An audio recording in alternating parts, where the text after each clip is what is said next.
what's up? Welcome back to my channel. We have a very special guest with us today. Okay, we have a very special guest with us today, and the person of my Oga at the top, aka also known as my very own Papi. Hi, hello guys. Okay, all right. So today we're going to be answering questions regarding our Canada relocation story, all the questions you guys have bombarded me with on TikTok, on Instagram, and how we were able to relocate as a couple. As you can see, nobody was left behind because no man is going to leave me behind and say, I want to go and go, can you go to go and also you come and join us later. Hell no. Okay, so how we were able to come together, the route we followed, all the dates. Now, first of all, if you want to know why I've been off my channel, because I was temporarily demonetized, I almost lost my channel, I was lodging complaints with YouTube support. If you want to know how I was able to recover my channel back and how I was able to get back to you guys, make sure you follow my second channel over at The Girly Mind right here on the screen. You're gonna get all the details and a lot of juicy story here and there. Thank you so much for bringing me here. Yeah, I mean, good to be here. I'm glad to meet your community. Okay, so the first question when it comes to our relocation is why Canada? Why not the US? Why not UK? Why not Australia? Because some people are going there. Why not Germany? Why Canada actually, babe? Yeah. Okay, so first of all, aside from the fact that we have family in Canada, right? UK seems to me like a no-go area. Sorry, I'm used to this. The US with the Donald Trump thingy and all, US looks to me like the kind of projects that you put years into and takes a lot of time and all that stuff, and it's not even for sure. So yeah, so Canada, was clear. The pathway was clear. It was clear what we had to do. Plus, we've had people that have done it in the past, so it was pretty easy to just choose Canada. I have to be honest. See, when it comes to relocation, girl, I don't have that many good testimonies. I posted my story on Instagram. Somebody said, me, I don't want to japa. I was with you, girl. Like 2-3 years ago. I don't have anybody that has successfully done it. And even if they even now get there, they now go and start washing toilets, doing all these menial jobs. So when it was like, hey, I'm planning for us to relocate, you now say Canada, I say, is this a joke?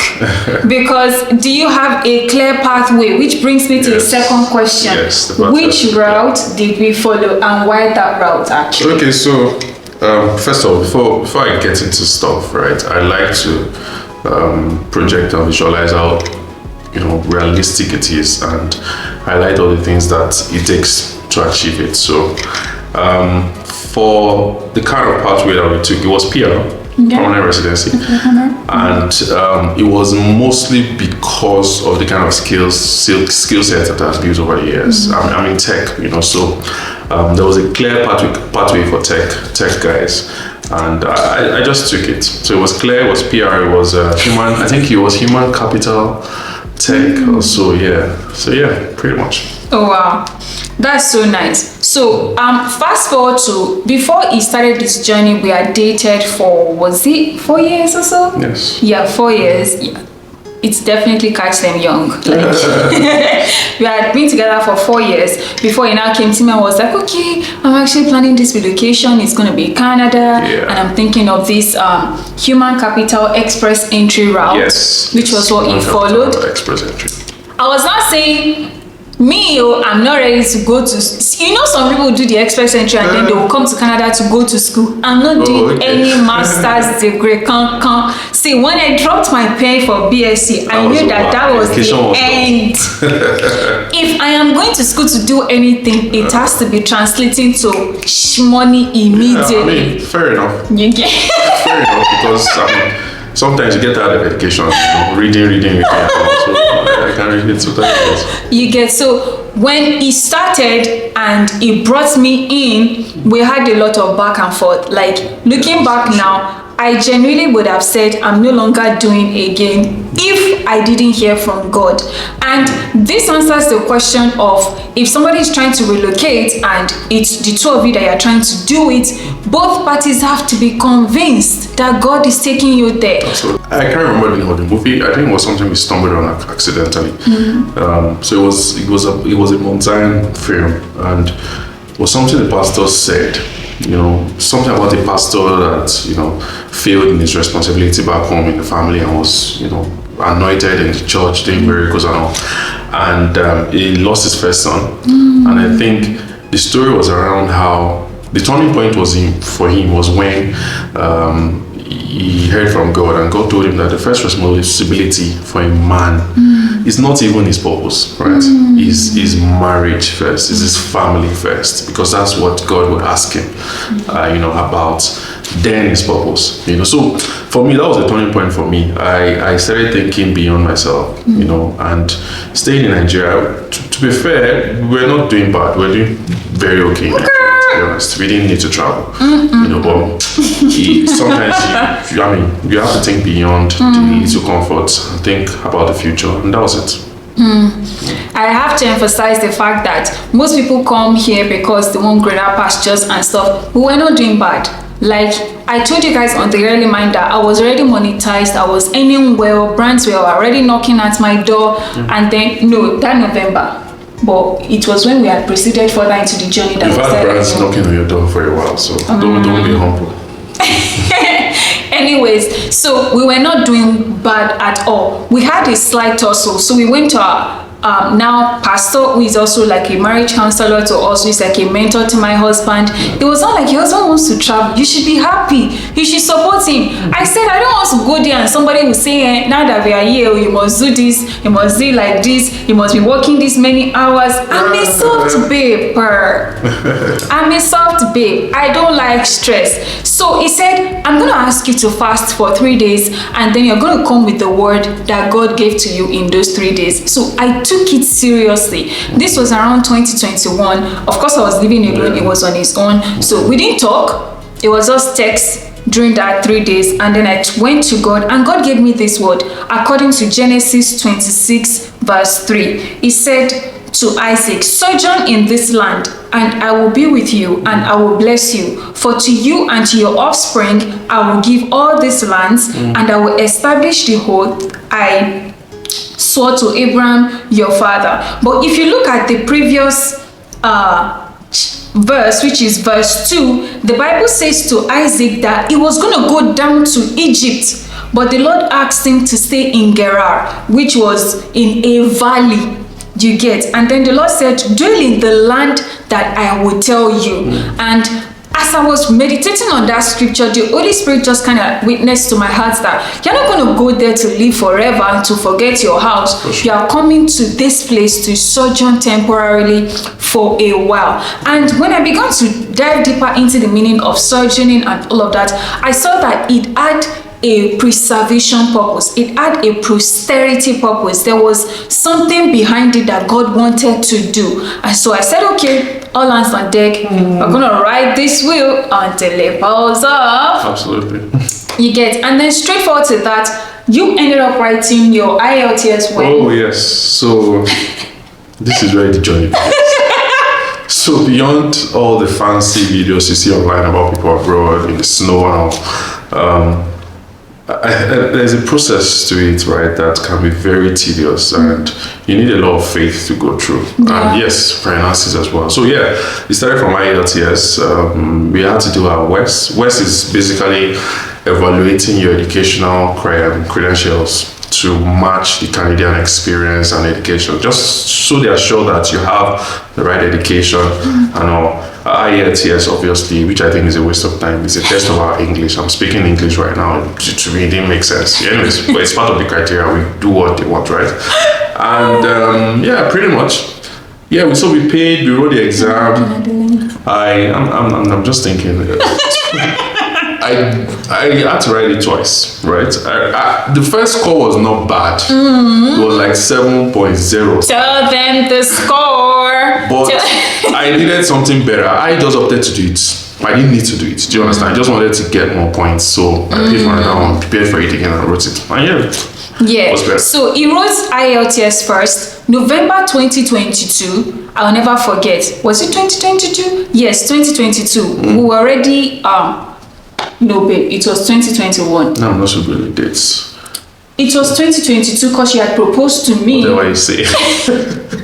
It was November 2022 because I was engaged. I remember that I wore my engagement ring to that exam and I had to prepare and all of that. I was like, see, I have this fear for exams now that I am done with school. I finished with a good grade. When I was in school, I was a bookworm because that was my focus, you get. But writing IELTS, I said to my husband, I don't now want an exam to now be the judge of whether I'm smart or not. So it was such a big deal for me. I studied hard, you get, and then I ended up passing. My speaking was good. My typing was bad. Speaking was the best, by the way. I think she got 9.0. Yeah, my speaking was good. She does this for a living. Yeah, because of you guys. Anyway, my speaking was good, and I wrote the exam, I passed. The score was actually quite good. I couldn't believe it. His dad now called me. I was like, we didn't know you were that smart. Your score was so good.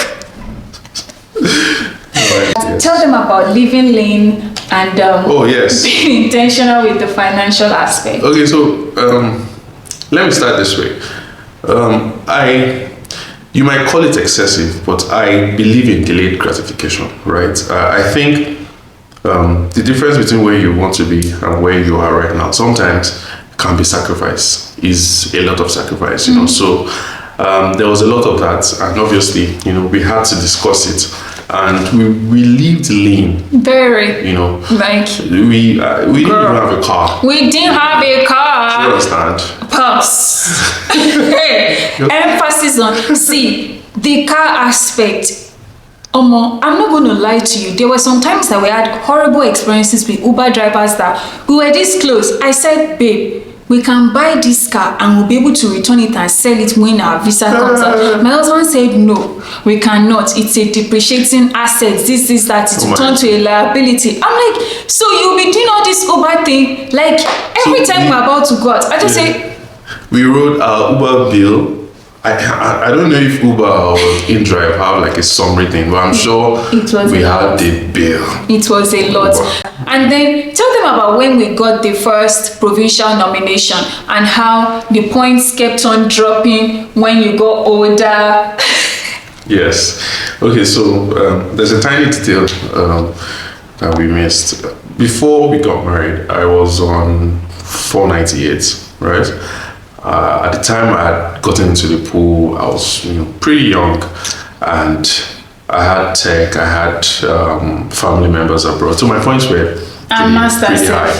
I had a master's degree. So when we got married, we started seeing the points drop. So it was a dramatic thing for us, when we started seeing the points drop. And I'm sure everybody knows how the draws work.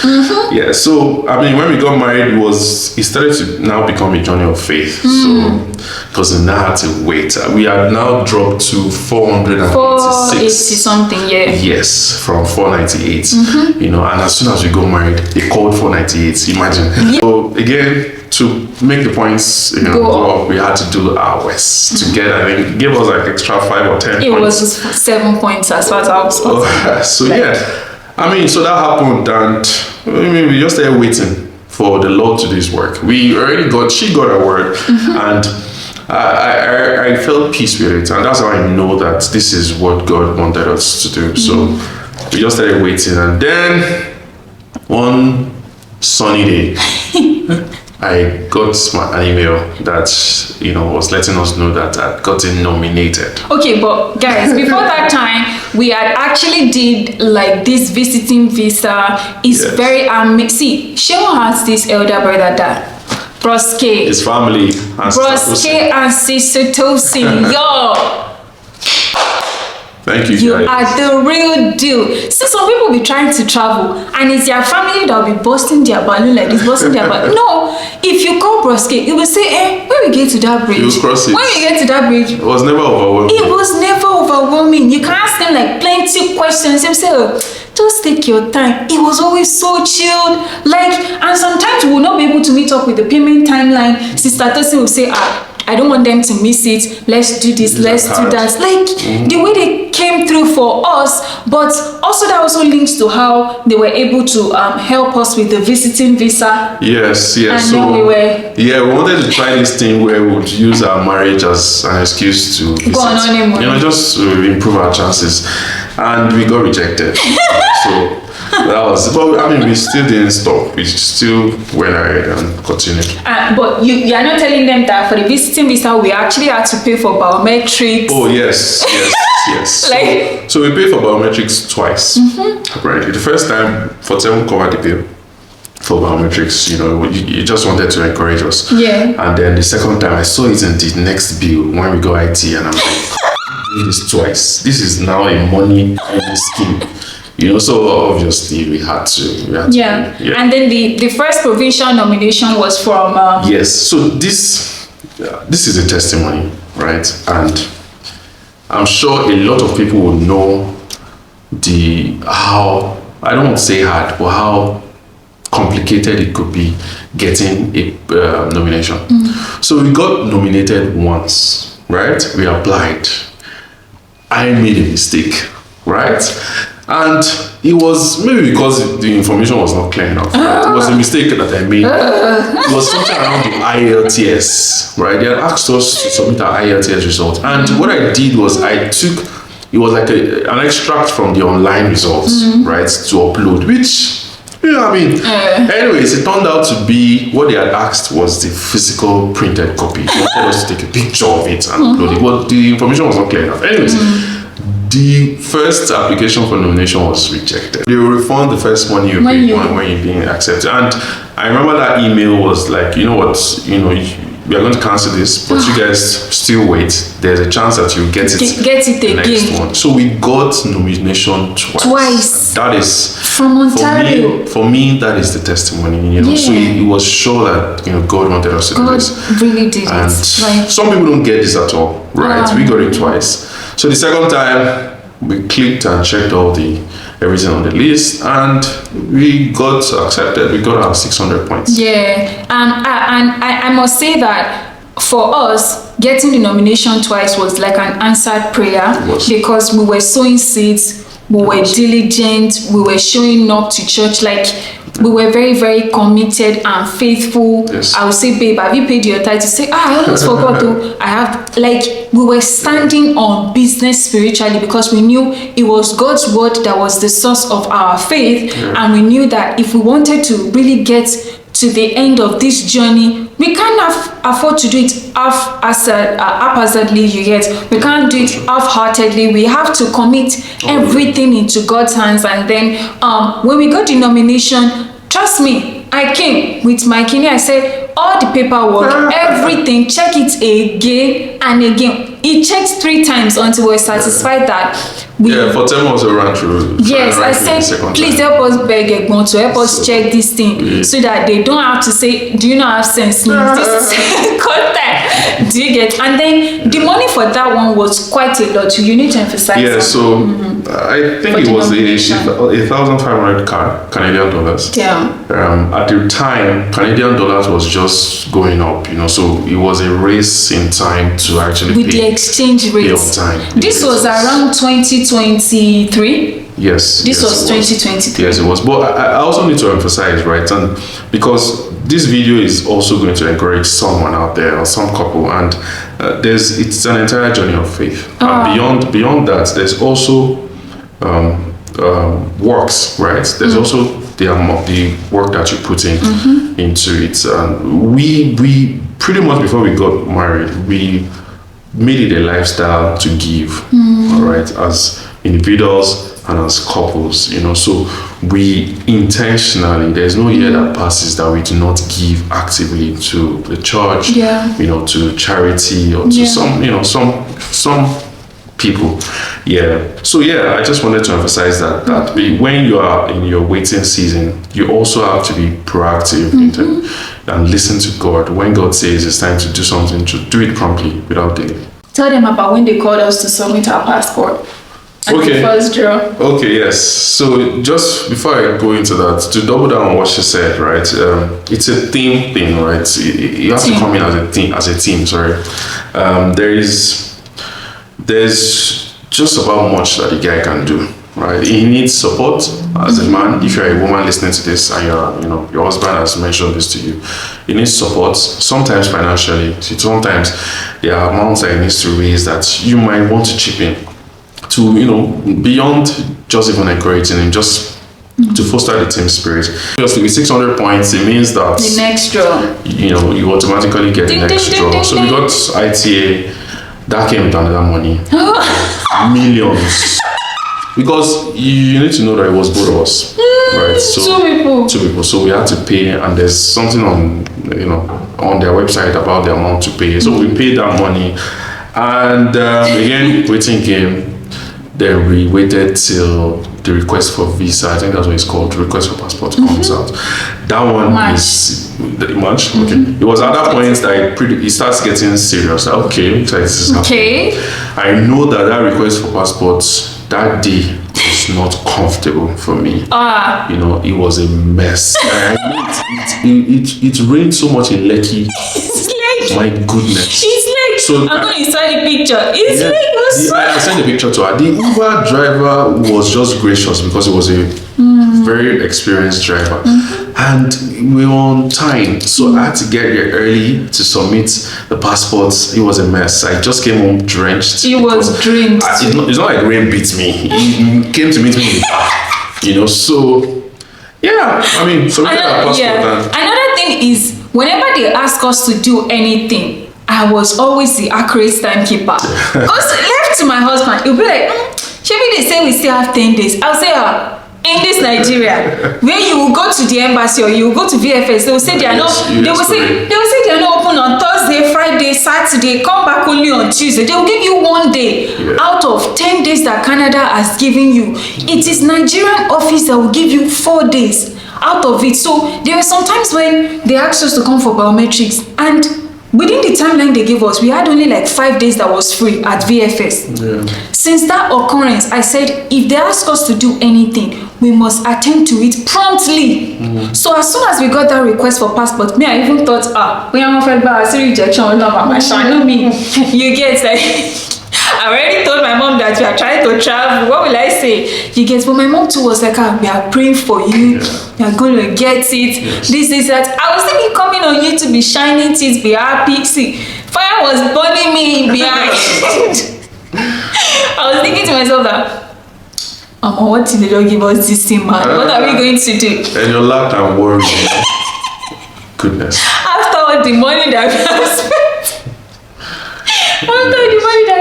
But my husband said they are requesting for passports because they want to give us the visa. Do you know, after he submitted, 2 days after, VFS said they were closing for maintenance or something. They sent us an email that if you have your appointment after this date, we've shifted it ahead. It could have been us. You get. I went home in June 2024, just June, and I couldn't tell my mom that they had asked us to submit passports, because my mom, if you think I can worry, she's gonna watch this video. She say, but thanks be to God. Yes, absolutely. Thanks be to God. When they asked us to come and pick it, and we had seen Counterfoil on the website, my husband got there and he opened it and he said, babe, it is IM1. Permanent.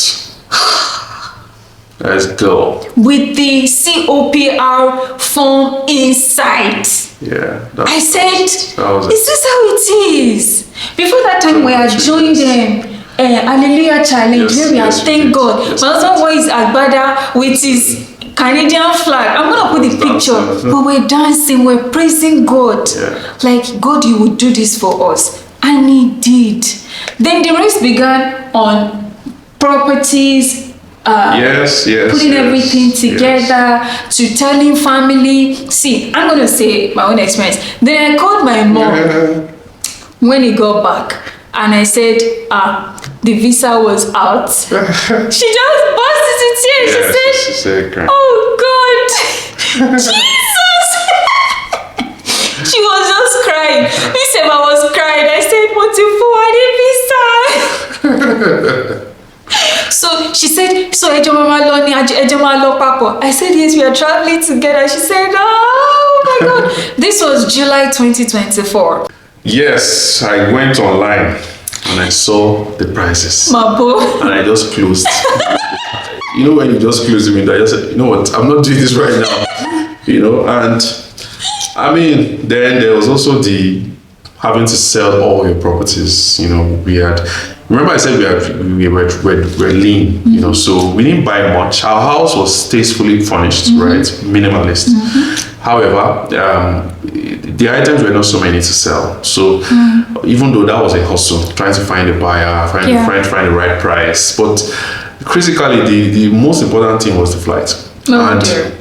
That flight, I know it was later we now eventually had to pick a flight. If left to me, I would have said we should travel October because the farther the better, right? But Eniola, my wife, said, you know what, let's go earlier. And right now I agree to our advice. And again, this is a lesson to, you know, men out there.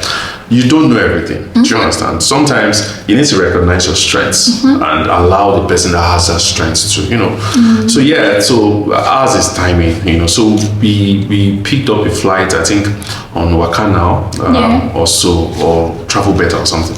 It was Lufthansa. Lufthansa was the most affordable we saw at the moment, at the time that I wanted to travel. See, never again will I do economy.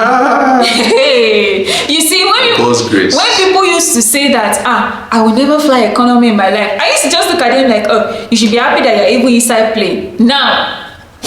So yeah, I mean, I agree with that. My seat. The journey was very long and it was not comfortable, and our seat was even now bad. You know, so that made it worse. People that like picking the windows, sorry, it was anyways, what did I want to say, Seth? The cross stopovers and the stopovers. I think one very pivotal moment for me was at Germany.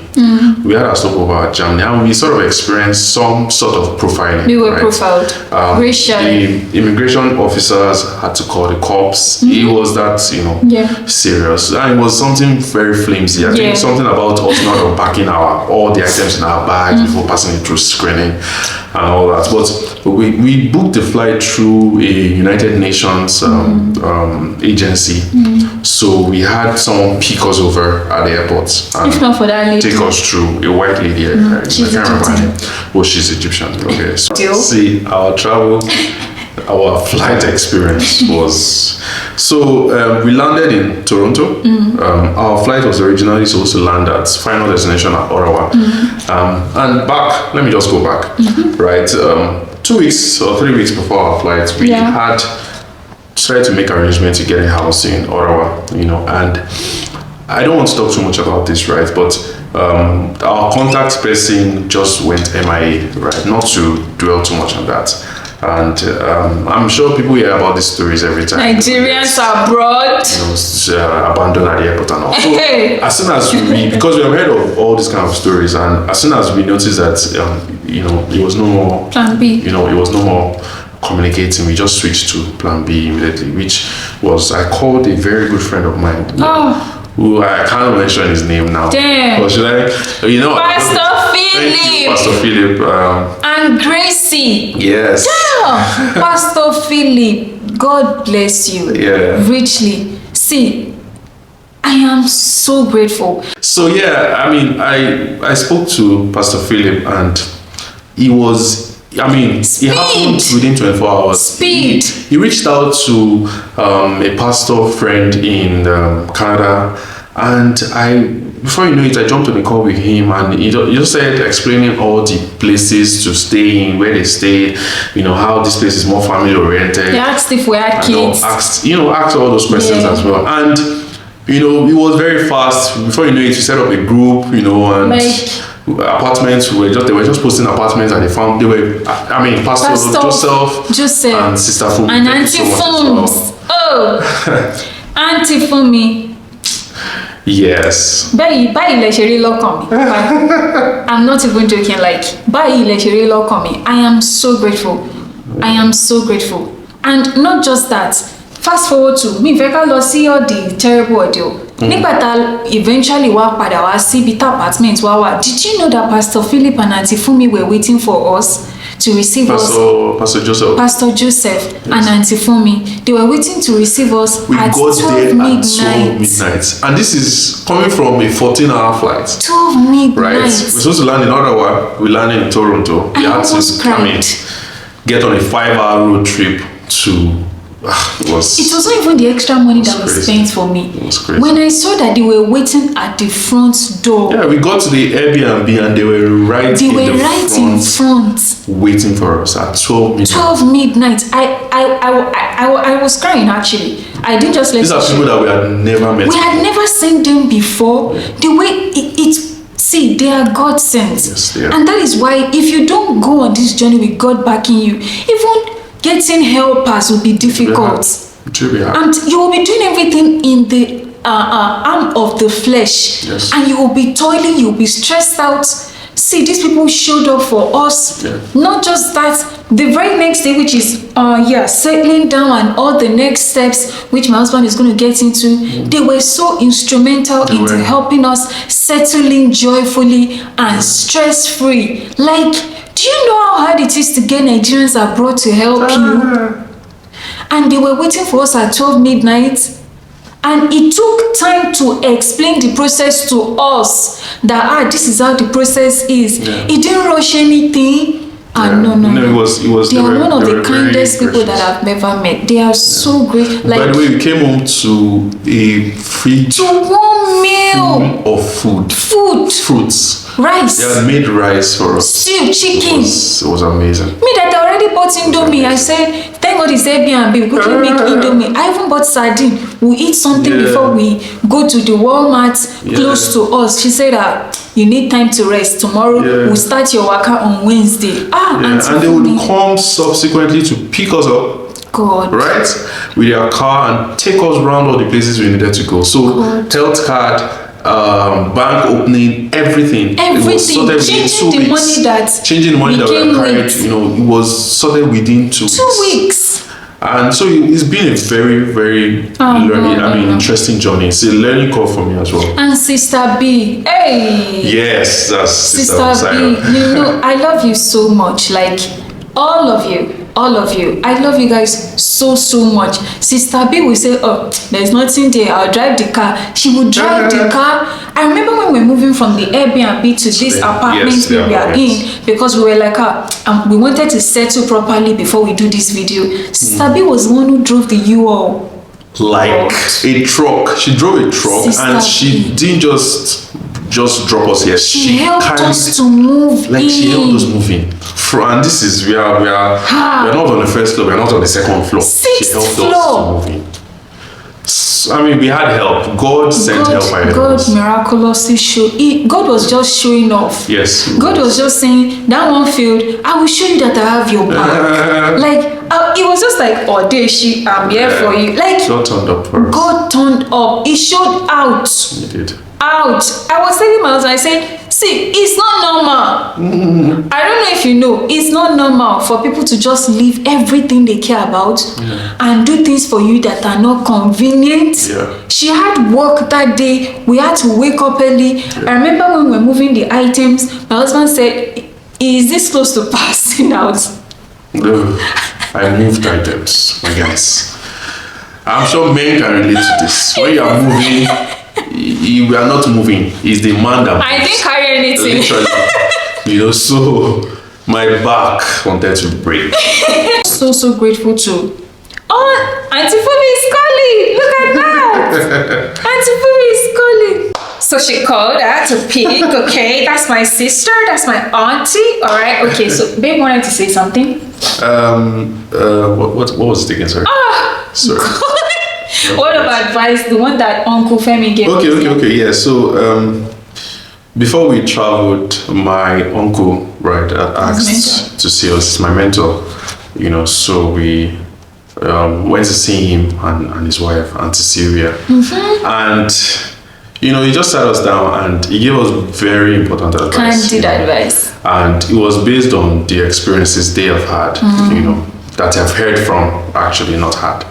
You know, he's lived in the US. Lots of countries, actually. Lots of countries because of his job, and he has a lot of people, you know, in US and Canada as well. And essentially what he was trying to say was how the system here, if you are not a tight couple, tightly knitted spiritual couple, right, the system here sometimes breaks couple apart and breaks marriages, because you experience all sorts of seasons, right? There's winter season where you cannot step out, so there's that seasonal depression that happens, and there's also the waiting period for the guy, you know, for actually both couples, where that period where they are looking for a job and trying to get a job, what happens, you know, before the job comes. So I mean, so a lot of things, you know, like getting certification, you know, having to leave a job that, you know, you love, you know, so it was just all that for us. And so Uncle Femi's and Aunt Sylvia's advice was timely. He was the father of the chairman of the occasion. Yes, so, he was the chairman. And he gave us very solid advice at that time to become outliers. Yes.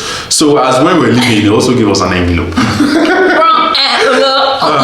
Thank you, Uncle Femi. So that advice was very useful because we resonated with it, and he was able to tell us give us real examples of human beings, people that actually face this issue. We officially now even have our PR cards. We are permanent residents. Whoop, whoop, in the whoop. Done. Whoop. You get, we have our PR cards now. We are permanent residents in Canada. We didn't have to go through any skilled worker, any agent. Don't give your money to any agent. Don't, babe. You need to stress it. Don't like. It's not worth it. Don't go to justice court. See, look, guys. There's nothing you cannot do if you don't set your mind to it. Right?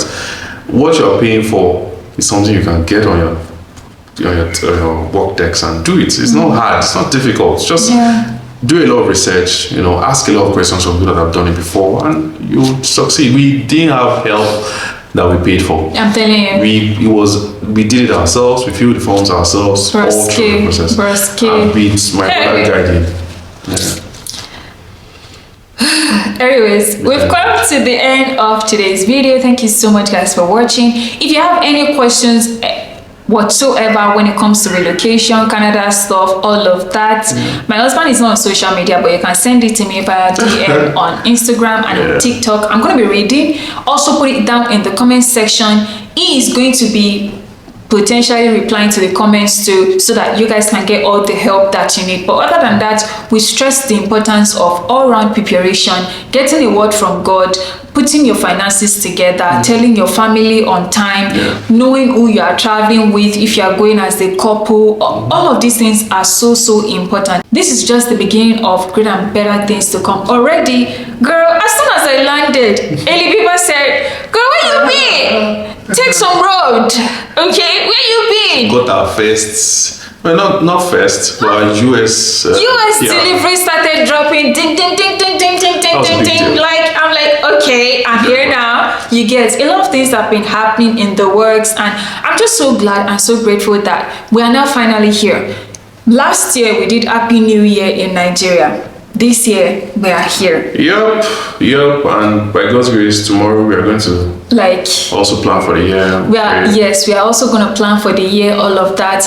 If you guys want to see more videos like this, let me know what you think in the comment section. And I think I've been wrapping up the intro for the I think I've been wrapping up the outro for so long, so let me just cut it short. Thank you so much for watching. Give this video a huge thumbs up because it tells the algorithm that you like this video. Please make sure you share with your friends who are trying to travel, so that an agent does not show them shaggy.